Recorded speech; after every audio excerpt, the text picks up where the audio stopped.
this one is the worst one. I didn't know it was French when I learned this word growing up. But now that I know French and I know like the spelling rules and stuff, when I look at the word and say lingerie instead of lingerie, like, who did that?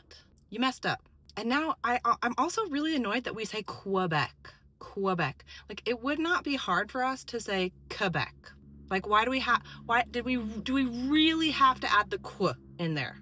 Like, it's not hard. It's actually easier, isn't it, to say Quebec? Why can't we say Quebec? Like, just a little effort. A little one. It doesn't have to be Quebec, but come on, Quebec, it's a little better. So I don't have a hard time saying croissant, and I don't insist that people say croissant when they're speaking English. However, there are certain words, certain French words that I now use in English, but that I didn't know until I lived in France and until I learned French. And those ones I really, really hate Americanizing. For example, hello, I'd like a Sauvignon Blanc.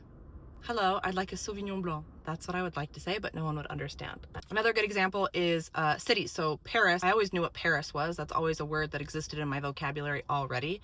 So I don't have any problem saying, yeah, I'm going to Paris next week. However, I had never heard of the city that I lived in until I moved there. So when I tell people, yeah, I studied abroad in Cannes, I hate it. It hurts. It's not right. And it's supposed to be silent, especially because when I say, yeah, I studied abroad in Cannes, people hear Cannes, which is not the same thing as Caen. J'ai étudié à Caen. I had never heard of my favorite cheese until I was an adult, and I don't like saying, oh yeah, my favorite French cheese is Camembert. Camembert. Mon fromage préféré, c'est Camembert. Or charcuterie is very in style now, but when I was growing up, no one knew what charcuterie was. I didn't learn about charcuterie until I was living in France, and I really hate saying charcuterie.